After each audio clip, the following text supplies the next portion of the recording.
एक कुलदीप सेंगर का वीडियो देखो। ये रेप केस में गया था, उम्र कैद का इसका सजा हुआ था, ये बेल पे वापस आ गया।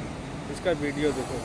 बलात्कारी कुलदीप सेंगर को मोदी सरकार बचा रही है। मैं बताता हूं कैसे। 2017 में कुलदीप सेंगर भाजपा के विधायक रहता है। सबसे पहले नाबालिग लड़की का रेप करता है, उसके बाद गैंग रेप करता है। जब नाबालिग लड़की पुलिस स्टेशन जाती है रिपोर्ट दर्ज कराने, तो उसकी रिपोर्ट दर्ज नहीं की जाती। क्यों? क्योंकि कुलदीप सेंगर बहुत पावरफुल इंसान रहता है। इसके बाद नाबालिग लड़की अपने पूरे परिवार के साथ जाती है सीएम योगी आदित्यनाथ के बंगले के बाहर, और वहां पर जो है तो आत्मदाह यानी कि खुद को आग लगाने की कोशिश करती है। तब मीडिया के सामने यह मामला आता है। उसके बाद जो है तो एफआईआर दर्ज की जाती है। इसके बाद लड़की और उसके परिवार की परेशानी और बढ़ जाती है। कुलदीप सेंगर का भाई आता है, लड़की के पिता को बीच चौराहे पर मारता है। पुलिस आती है तो पुलिस कुलदीप सेंगर के भाई को छोड़ देती है और लड़की के पिता को ही गिरफ्तार कर लेती है। और इतना ही नहीं, ये पूरी फिल्मी कहानी है। अभी और आगे सुनिए। इसके बाद जो है तो लड़की के पिता की जेल में मौत हो जाती है। भाजपा नेता कुलदीप सेंगर को यहां पर भी शांति नहीं मिलती। जब लड़की कोर्ट जा रही होती है तो उसके चाचा को मरवा दिया जाता है, उसकी दो चाचियों को मरवा दिया जाता है। एक्सीडेंट में उसके वकील को घायल करवा दिया जाता है। एक बच्ची भी जो है तो घायल हो जाती है।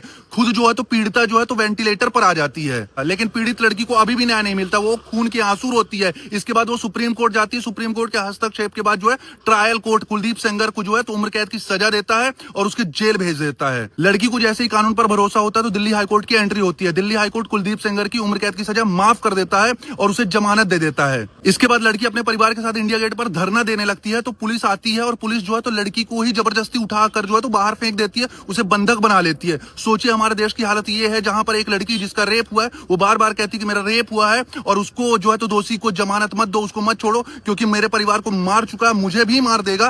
तो कोई सुनवाई नहीं हो रही है। सुनवाई तो छोड़िए, योगी सरकार के मंत्री रेप पीड़िता का मजाक उड़ा रहे हैं। रेप पीड़िता कह रही है मेरी जान को खतरा है, तो मंत्री जी कह रहे हैं कि कोर्ट ने जब कुलदीप सेंगर को 5 किलोमीटर दूर रहने के आदेश दिए हैं तो कुलदीप सेंगर कैसे लड़की को मार सकता है। और ये कहते हुए वो ठहाके लगाते हैं, हंसते हैं बकायदे। अब मैं बताता हूं कि बलात्कारी कुलदीप सेंगर को मोदी सरकार कैसे बचा रही है। पिछले 5-7 दिन से रेप पीड़िता परेशान है, उसका पूरा परिवार परेशान है। पूरे देश में जो है तो लगातार इस मुद्दे को उठाया जा रहा है, लेकिन मोदी सरकार का एक भी मंत्री, एक भी नेता जो है तो लड़की के पक्ष में आकर कुछ नहीं बोल रहा है। कुलदीप सेंगर के खिलाफ नहीं बोल रहा। ना स्मृति ईरानी बोल रही है, ना रेखा गुप्ता बोल रही है, ना इसके अलावा नवनीत राणा बोल रहे हैं, ना अमित शाह बोल रहे हैं, ना राजनाथ बोल रहे हैं। कोई नहीं बोल रहा है। उल्टा लड़की बता रही है कि उसे जो है तो भाजपा नेता ब्रजभूषण शरण सिंह से खतरा है। वो जो है तो कुलदीप सेंगर का साथ दे रहे हैं और मुझे मरवाना चाहते हैं। इस पर भी कोई सुनवाई नहीं हो रही है। ब्रजभूषण शरण सिंह भाजपा के बहुत बड़े दिग्गज नेता है और इन पर खुद जो है तो यौन शोषण का आरोप लग चुका है। मोदी सरकार एक तरफ तो सोनम वांगचुक जैसे लोगों को 3 महीने से जेल में बंद करके रखी है, लेकिन दूसरी तरफ रेपिस्ट बलात्कारी जो आसाराम है, राम रहीम है, और ये जो अपना कुलदीप सेंगर हो गया, इसको जो है तो जमानत देकर छोड़ रही है। रेप पीड़िता पूरे देश के सामने आकर कह रही है कि उसकी जान को खतरा, उसके पूरे परिवार को मार दिया गया है, लेकिन मोदी सरकार शांत बैठी है। अब आप ही बताइए कि इसमें मोदी सरकार